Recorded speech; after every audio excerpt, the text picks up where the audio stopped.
gentlemen, this is part 7 of an 11-part series on the fastest checkmates in chess history. If you haven't watched parts 1 to 6 yet, you should do that first, because, you know, if you watch them out of order, you might forget which ones you've seen already and which ones you haven't, and that would be a shame.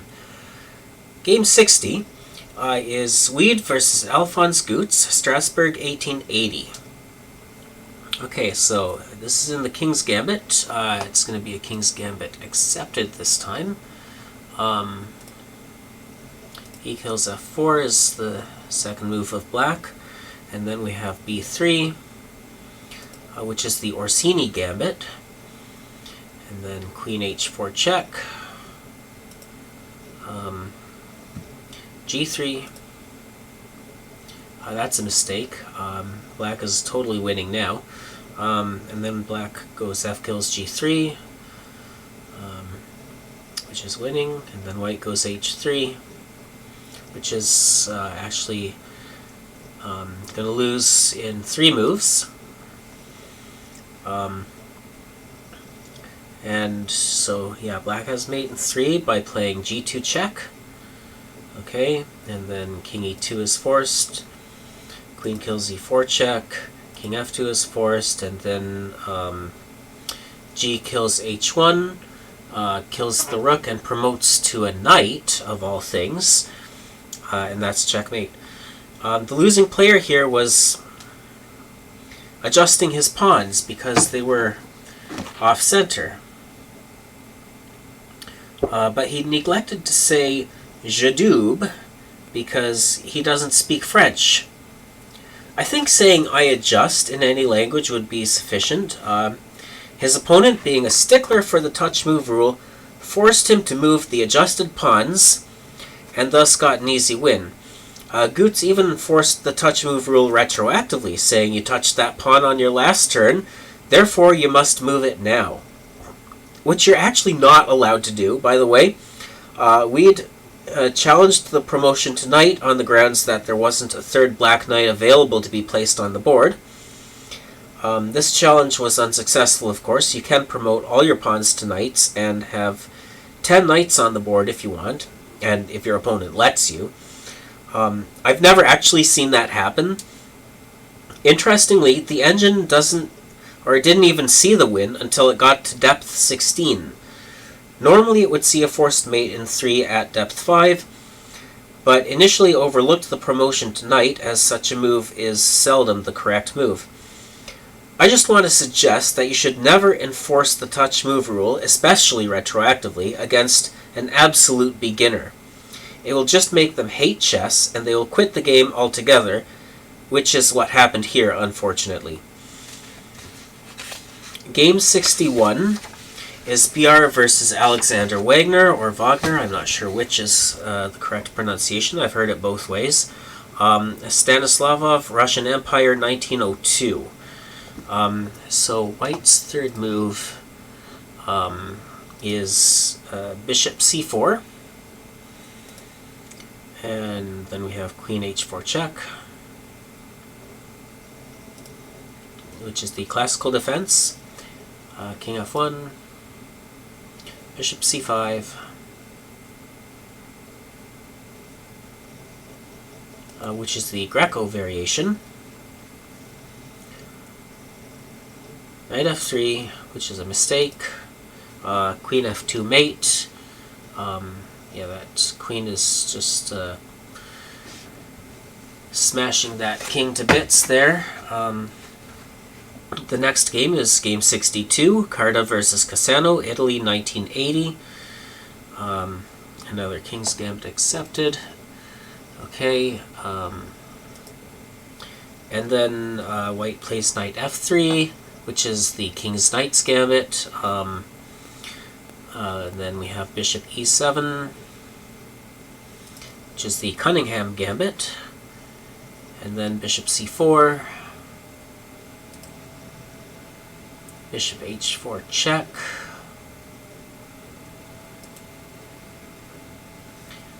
knight kills h4, queen kills h4 check, g3, which is a mistake because now black is totally winning. And then black plays f kills g3, of course. White castles on the king side, which is also a mistake because now black has mate in 1. Queen kills h2 mate.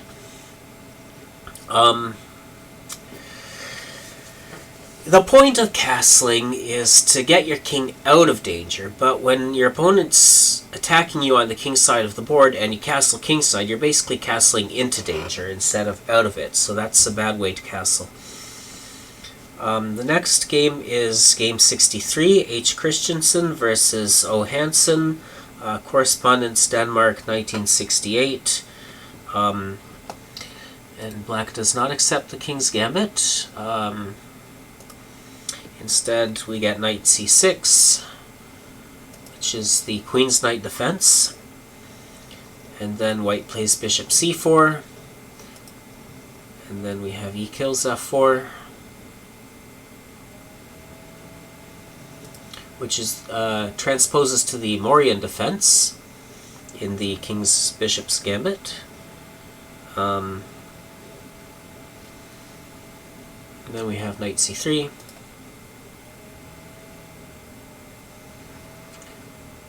Queen h4 check. King f1. Bishop c5.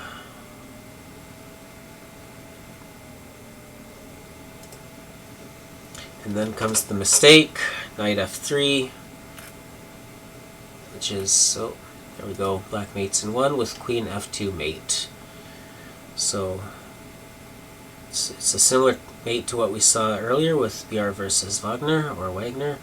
The next opening I'm going to cover is the Vienna game.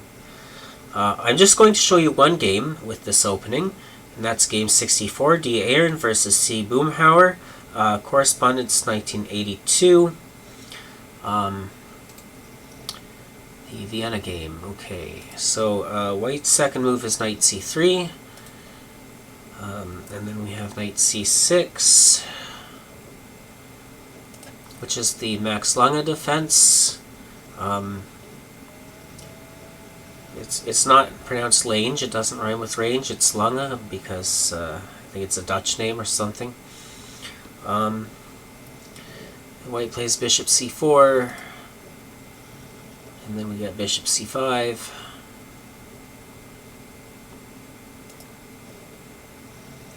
Queen g4. Knight d4.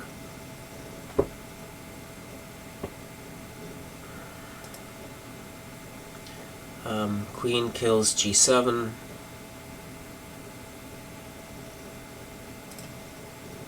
Knight f5. Oops. And white has a mate in 1 with queen kills f7 mate. There you go.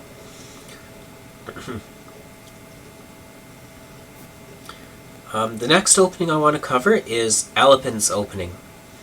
I'm going to show you just one game that opens this way.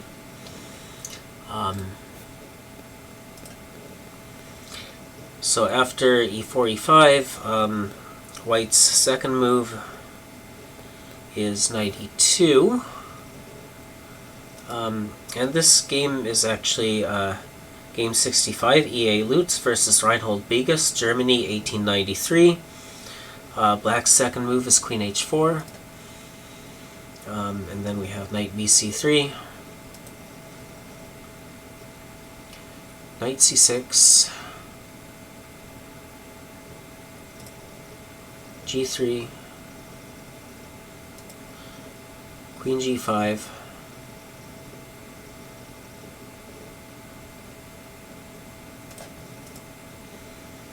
d4. Knight kills d4.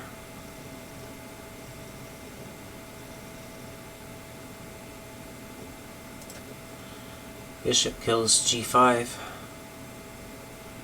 This that was a mistake on black's part, by the way.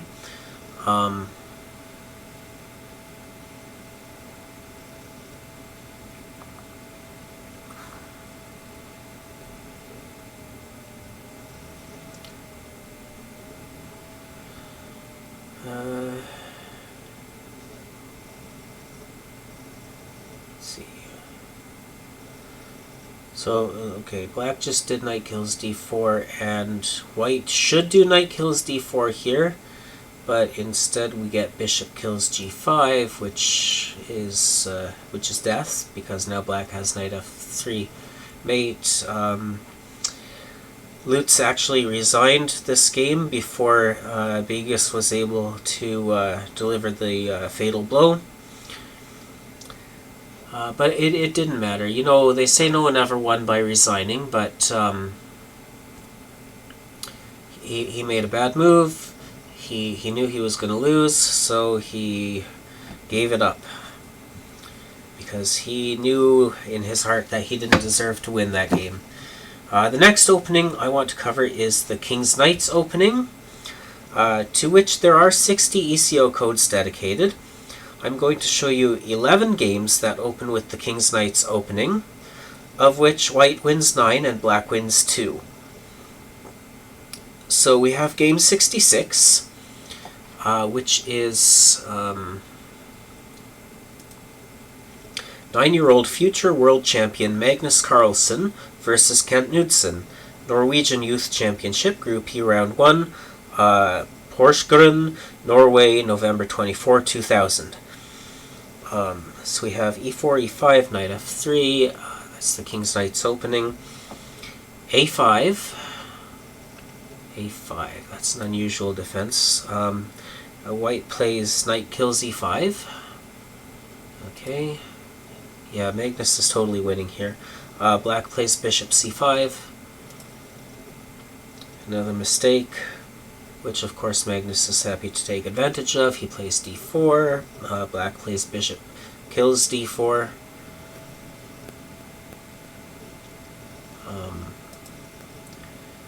It's just not his day. It keeps getting worse and worse. White plays queen kills d4.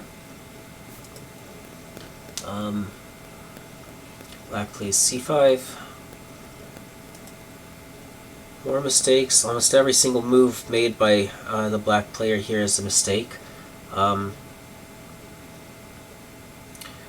Magnus goes queen d5, which is fine. Queen kills c5 also works. And Knudsen goes knight c6, which is the final and worst mistake. And now Magnus moves in for the kill. Queen kills f7, mate.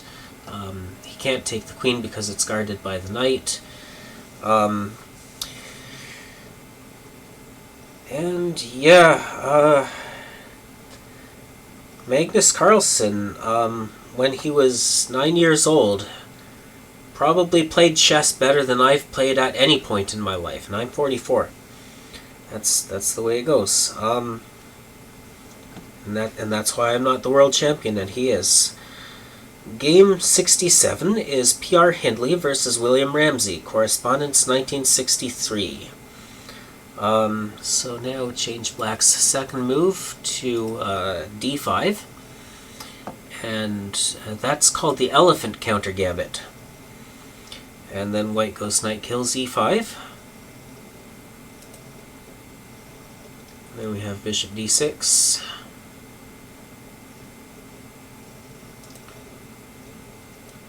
Then d4.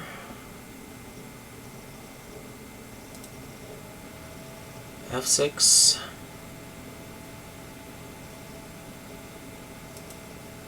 Which is a mistake, because now white's totally winning. Queen h5 check is the next move. King f8, which is a mistake. I think g6 was the only move here that could have delayed the inevitable.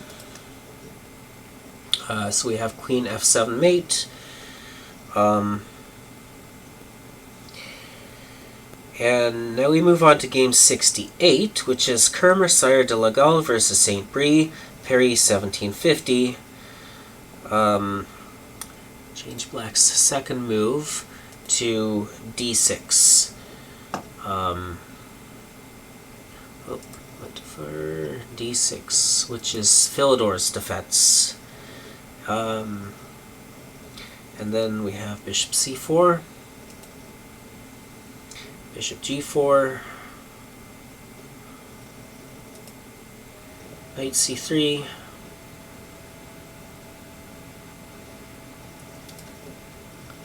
g6,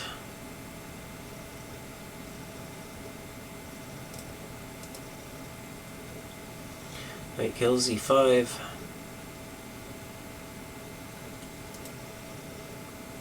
bishop kills d1,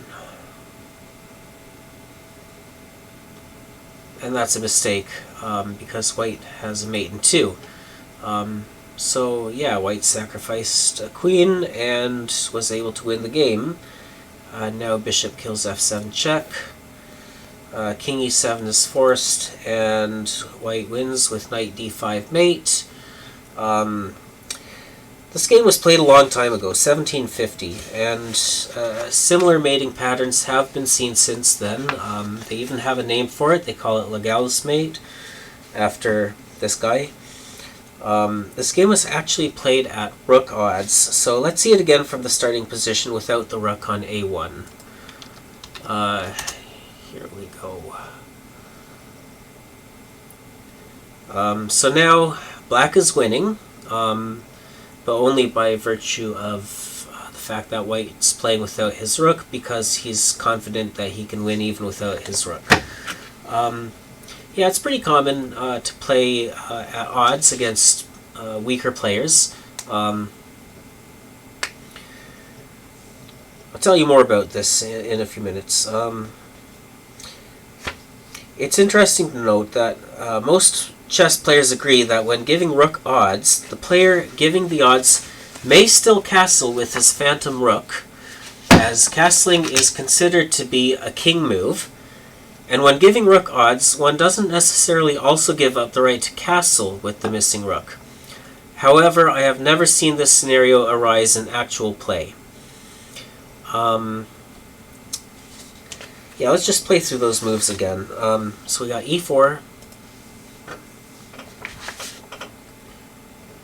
e5, knight f3, d6,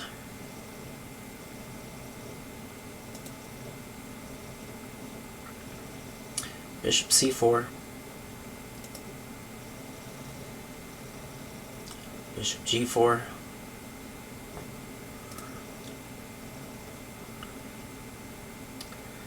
knight c3, g6,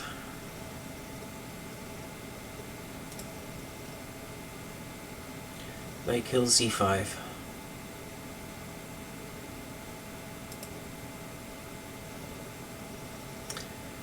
and black was winning up to this point. But here comes bishop kills d1, which is, the fatal mistake, and now white wins.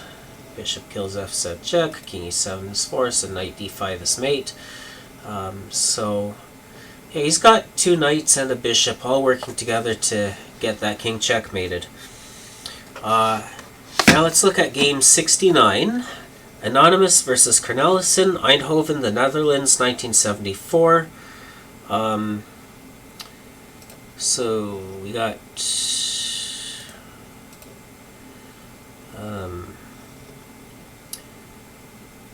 it's not Philidor's defense, it's f5, which is called the Latvian counter gambit.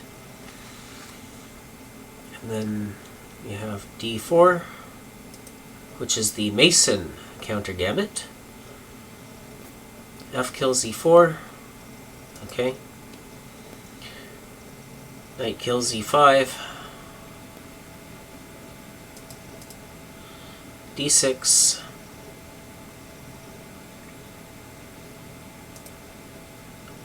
Queen h5 check.